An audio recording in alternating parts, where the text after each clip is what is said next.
असीम classes पर आपका स्वागत है। कक्षा 10 विषय विज्ञान अध्याय नंबर 4 कार्बन एवं उसके यौगिक। प्रश्न है, हाइड्रोनीकरण क्या है, इसका औद्योगिक अनुप्रयोग क्या है। उत्तर हो जाएगा किसी असंतृप्त हाइड्रोकार्बन डबल या ट्रिपल आबंध के दोनों ओर हाइड्रोजन का हाइड्रोनीकरण कहलाता है। जैसे ये CH2 डबल बॉन्ड CH2, इसका नाम हो जाएगा एथीन प्लस H2, ये हो जाएगा निकेल, और ये है 473 के। अब देखिए यहाँ पे क्या होगा, यहाँ हम लिखेंगे CH3, यानी कि ये जो हाइड्रोजन है एक यहाँ जुड़ जाएगा और एक यहाँ जुड़ जाएगा, यह आ गया CH3।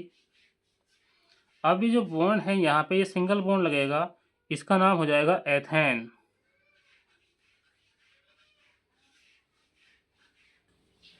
औद्योगिक स्तर पर इस योगात्मक अभिक्रिया का प्रयोग वनस्पति तेल से वनस्पति घी बनाने में किया जाता है। ये वनस्पति तेल, इसमें ये हो जाएगा हमारा असंतृप्त हाइड्रोकार्बन प्लस यहाँ पे H2 लिखेंगे और यहाँ एरो को ऊपर लिखेंगे निकेल, नीचे लिखेंगे उष्मा, यहाँ बन जाएगा वनस्पति घी, तो ये हो जाएगा संतृप्त हाइड्रोकार्बन। प्रश्न, समजात श्रेणी क्या है, उदाहरण के साथ समझाइए अथवा समजात श्रेणी एवं इसके उपयोग पर संक्षिप्त टिप्पणी लिखिए। उत्तर, जब समान प्रक्रियात्मक समूह वाले यौगिकों को उनके अणुभार के बढ़ते हुए अथवा घटते हुए अणुभार के क्रम में रखा जाता है तो एक श्रेणी बनती है, जिसे समजात श्रेणी ब्रैकेट में लिखेंगे समजातीय श्रेणी कहते हैं। जैसे एल्केन परिवार एक समजात श्रेणी है, इनका सामान्य सूत्र CnH2n+K2 है। अगर ये सवाल आ जाए कि एल्केन का सामान्य सूत्र क्या है, तो आपको ये लिखना होगा CnH2n+K2 है। तथा अनुलग्न N होता है ANE। जैसे मैथेन, फॉर्मूला हो जाएगा ब्रैकेट में लिखेंगे CH4, एथेन ब्रैकेट में लिखेंगे, लिखा है C2H6, प्रोपेन C3H6, प्रोपेन का फॉर्मूला है C3H8 और ब्यूटेन का फॉर्मूला है C4H10 आदि। प्रश्न, कार्बन के दो गुणधर्म कौन से हैं जिनके कारण हमारे चारों ओर कार्बन यौगिकों की विशाल संख्या दिखाई देती है। उत्तर, कार्बन के दो ऐसे गुणधर्म जिनके कारण हमारे चारों ओर कार्बन यौगिकों की विशाल संख्या दिखाई देती है निम्न है। नंबर 1 हेडिंग है संकलन।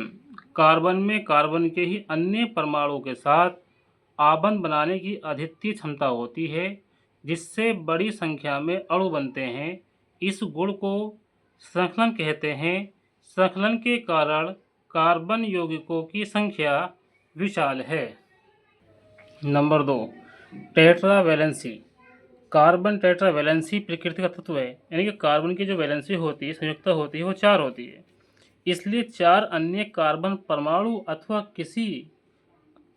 किन्हीं एकल संयोजी तत्वों के परमाणु के साथ आबंध बनाने में सक्षम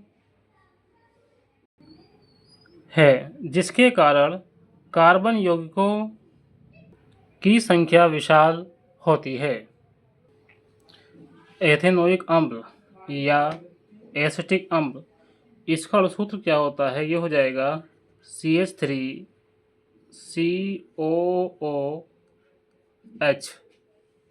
अब हमें यहाँ लिखना है इसका अणुभार। अब देखिए अणुभार को जो है किस तरह से निकालेंगे, तो यहाँ हम निकाल के आपको दिखा देते हैं किस तरह से इसका अणुभार जो है निकलेगा।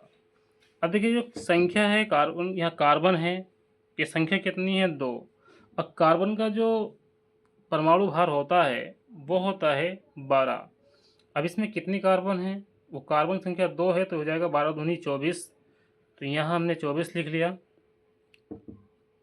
अब देखिए यहाँ पे हाइड्रोजन की संख्या है 3 और 1 4, इसका हो जाएगा 4, क्योंकि एक हाइड्रोजन जो परमाणु होता है उसका जो अणुभार होता है, परमाणु भार जो होता है उसका 1 होता है। इस तरह से हम देखेंगे ऑक्सीजन का, इसका परमाणु भार कितना हो जाएगा। अब देखिए एक का तो होता है कितना 16, ये कितनी है दोनों ये 2 है तो हो जाएगा 16 दूनी 32। अब इसको जोड़ लेंगे, ये होगा 24 और 4 28 और 32 60, यानी कि इसका जो अणुभार निकल के आया है वो हो जाएगा 60। अब हमें बनाना है इसका संरचना सूत्र, किस तरह से इसको बनाएंगे। अब देखिए ये इसका अणु सूत्र है CH3COOH। अब इसमें जो कार्बन की संख्या है वो कितनी है, 2 है, एक ये है एक ये है। अब देखिए ये हमने बना दिया कार्बन। अब इस कार्बन से एक तो H यहाँ लगा देंगे, एक H यहाँ लगा देंगे और एक H जो है वो यहाँ आ जाएगा। अब देखिए यहाँ क्योंकि इसकी जो है वैलेंसी जो होती है कार्बन की 4 होती है, इसलिए क्या करेगा 4 से ही जो है जुड़ेगा। अब यहाँ 3 तो यहाँ आ गए लेकिन एक रह गया तो यहाँ लगा देंगे। अब देखिए यहाँ एक कार्बन जो है यहाँ लिखेंगे। अब कार्बन हमने यहाँ लिख दिया, अब ये क्या है इसके आगे लिखा हुआ COO। अब देखिए ये जो O है वो डबल है, यहाँ डबल बॉन्ड लगा देंगे, ये हो गया O। अब डबल बॉन्ड लगा, अब यहाँ जो है एक बॉन्ड ये लग गया, एक दो बॉन्ड तो 3 बॉन्ड तो हो गए। अब यहाँ एक बॉन्ड और लगाएंगे तो ये हो जाएगा O के लिए। अब यहाँ H रह गया, H भी क्या होगा एक बॉन्ड से जुड़ेगा तो यहाँ जो है H बना देंगे। इस तरह से इसकी जो है संरचना बन जाती है। देखिए ये हमने नोट लिखा है, निर्जल एसिटिक अम्ल को ग्लेशियल एसिटिक कहते हैं। एथेनोइक अम्ल की रासायनिक अभिक्रियाएं। नंबर 1 हेडिंग हो जाएगी इसमें, हाइड्रोजन आयोडाइड द्वारा अपचयन। कार्बोक्सिलिक अम्लों का हाइड्रोजन आयोडाइड ब्रैकेट में लिखेंगे HI द्वारा लाल फास्फोरस की उपस्थिति में अपचयन ब्रैकेट में लिखा है 423 के पर करने से एल्केन प्राप्त होती है। ये है CH3COOH, इसका नाम हो जाएगा एथेनोइक अम्ल और इसी को बोलते हैं एसिटिक अम्ल। प्लस लगा के लिखेंगे 6HI, ये हो जाएगा हाइड्रोजन आयोडाइड। अब ये लाल फास्फोरस है और नीचे लिखा हुआ है 423 के। अब देखिए यहाँ पे बनेगा, ये हो जाएगा CH3 सिंगल बॉन्ड CH3, ये हो जाएगा एल्केन और एल्केन में भी कौन सा एल्केन है, ये हो जाएगा एथेन। अब देखिए प्लस लगा देंगे, अब यहाँ क्या बन जाएगा, यहाँ से बनेगा जल, प्लस लगाएंगे तो यहाँ बन जाएगा आयोडीन। अब देखिए ये आई कितने हैं 6 है और यहाँ कितनी है, ये केवल 2 है। तो यहाँ क्या करेंगे, इसको बैलेंस करने के लिए यहाँ 3 से गुणा कर देंगे। अब हम अगर देखें तो यहाँ देखिए कितने H हो गए, 3 और 3 6, तो यहाँ कितने हैं 4 और 6 और 4 10, यानी कि 6 तो आ गए। अब कितने रह गए हैं 4, जिसमें से 4 में से 2 है, 2 यहाँ लिखे हुए हैं तो इसलिए क्या करेंगे यहाँ 2 से गुणा कर देंगे। इस तरह से क्या होगा, ये जो इक्वेशन है ये बैलेंस हो जाती है। हेडिंग है नंबर 2, कार्बोनेट एवं हाइड्रोजन कार्बोनेट के साथ अभिक्रिया। एथेनोइक अम्ल कार्बोनेट एवं हाइड्रोजन कार्बोनेट के साथ क्रिया करके लवण, कार्बन डाइऑक्साइड तथा जल बनाता है। अब देखिए यहाँ अभिक्रिया जो है किस तरह से होगी, ये है CH3COOH, इसका नाम है एथेनोइक अम्ल, प्लस ये लिखा हुआ है Na2CO3, इसका नाम हो जाएगा सोडियम कार्बोनेट। अब जब यहाँ पे क्रिया होगी तो क्या क्या बनेगा, अब देखिए यहाँ पे है CH3COH, यहाँ है Na2CO3। अब ये कैसे बनेगा, देखिए यहाँ बन जाएगा CH3COONA, इसका नाम हो जाएगा सोडियम एसीटेट।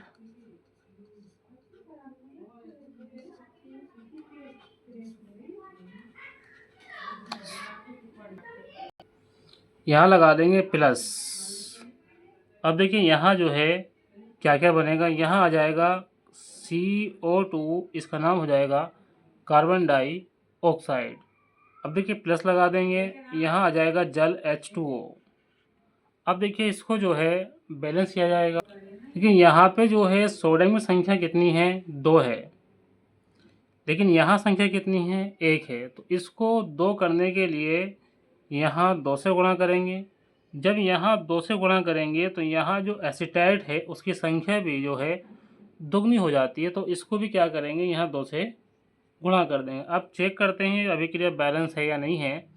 अब देखिए जो एसिटाइट आयन है ये भी 2 हो गए, यहाँ भी ये 2 हो गए। अब यहाँ जो सोडियम है ये 2 है, ये 2 है। अब यहाँ H कितने हैं, यहाँ H हो गए 2, तो यहाँ H 2 है।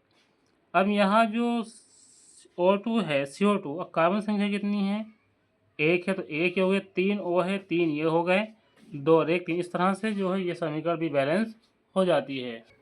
ये है CH3COOH, इसका नाम है एसिटिक अम्ल और इसी को कहते हैं एथेनोइक अम्ल। यह है सोडियम बाई कार्बोनेट या फिर इसको कहते हैं सोडियम हाइड्रोजन कार्बोनेट। अब देखिए यहाँ जो अभिक्रिया होगी यहाँ क्या बनेगा। अब देखिए यहाँ पे कितना है, सोडियम है और ये है हमारा CH3COOH। तो देखिए यहाँ पे बन जाएगा हमारा CH3COONA। इसका नाम क्या हो जाएगा, इसका नाम हो जाएगा सोडियम एसिटेट।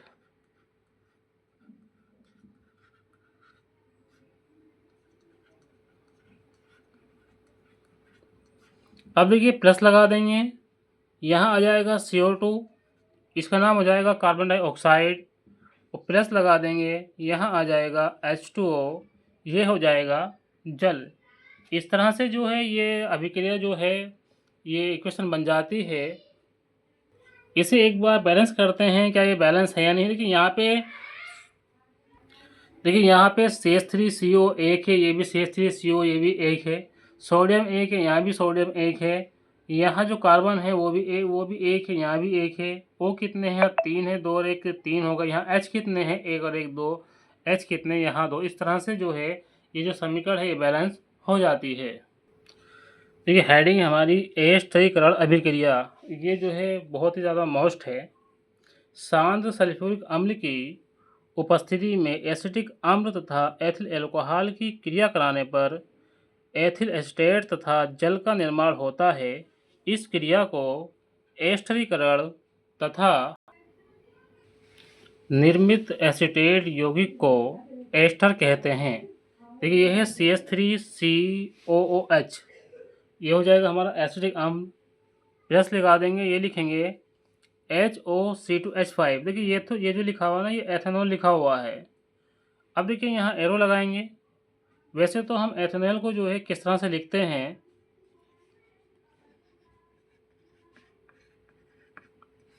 इस तरह से लिखते हैं इसको कि C2H5OH, ऐसे लिखते हैं, लेकिन यहाँ हमने ऐसे लिख दिया है। अब देखिए यहाँ पे अब यहाँ जो है क्या बनेगा। अब देखिए यहाँ से अब ये HOC2H है, C2H5 है और यहाँ है CH3COOH। देखिए इसका जो है यहाँ से H लेंगे और यहाँ से लेंगे OH। अब क्या बचा, ये आ गया CH3COOC2H5, इसका नाम हो जाएगा एथिल एसीटेट। अब देखिए यहाँ जो है यहाँ प्लस लगा देंगे। अब प्लस लगाने के बाद यहाँ से क्या निकल रहा है, ये H है, ये OH है, तो यहाँ आ जाएगा H2O। और इसी को, ये जो बना था इसी को बोलते हैं एस्टर। इस तरह से जो है ये एस्टर जो अभिक्रिया है ये कंप्लीट हो जाती है। नंबर 4, क्षारक के साथ अभिक्रिया। एथेनोइक अम्ल सोडियम हाइड्रोक्साइड के साथ अभिक्रिया करके लवण बनाता है। देखिए यहाँ हम लिखेंगे एथेनोइक अम्ल, ये हो जाएगा CH3COOH। अब देखिए ये प्लस लगाएंगे, अब यहाँ लिखेंगे सोडियम हाइड्रोक्साइड। अब इसका नाम लिख देंगे, ये था हमारा एथेनोइक अम्ल।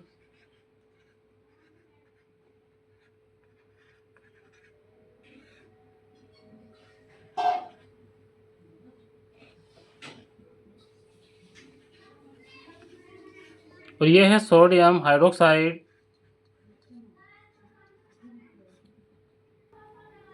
ये है हमारा सोडियम हाइड्रोक्साइड। अब यहाँ जो क्रिया होगी देखेंगे यहाँ जो है क्या बनेगा। अब देखिए यहाँ पे है, ये बन जाएगा हमारा CH3 COO Na। इसका नाम हो जाएगा सोडियम एसीटेट।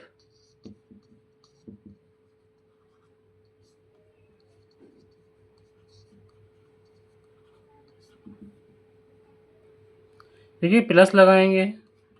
अब यहाँ क्या बच गया है, यहाँ OH है और यहाँ H है, तो यहाँ बन जाएगा H2O। ये हो जाएगा जल। अब देखिए यहाँ हम लिखेंगे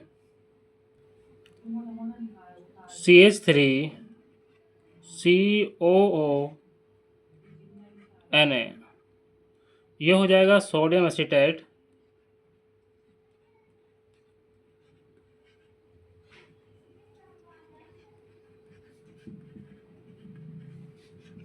प्लस लगाएंगे, ये है सोडियम हाइड्रोक्साइड। एरो लगाएंगे। अब देखिए यहाँ जो है एरो को ऊपर लिखेंगे कैल्शियम ऑक्साइड, और यहाँ नीचे जो है गर्म का साइन बना देंगे, इसको बोलते हैं सोडा लाइम। अब यहाँ जो है जब ये इससे क्रिया करेगा तो यहाँ बन जाएगा मैथेन। ये है CH4। अब देखिए मैथेन जो होती है गैस होती है, तो यहाँ जो है एरो का निशान लगा देंगे, यानी कि गैस जो है ऊपर की ओर जो है निकल। अब यहाँ प्लस लगाएंगे, ये बन जाएगा Na2CO3। इसका नाम हो जाएगा सोडियम कार्बोनेट।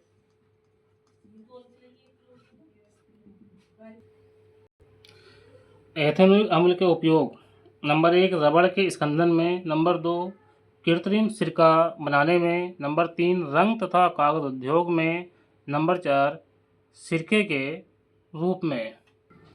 इस तरह की वीडियो पाने के लिए हमारे चैनल पर बने रहें और चैनल को लाइक करें, चैनल को सब्सक्राइब करें, वीडियो को लाइक करें और अपने दोस्तों में शेयर करें। इसको जो है लाइक करना, शेयर करना ना भूलें और साथ में जो है सब्सक्राइब करना ना भूलें। इस तरह की आपको जो है वीडियो मिलती रहेंगी। Thanks for watching this video.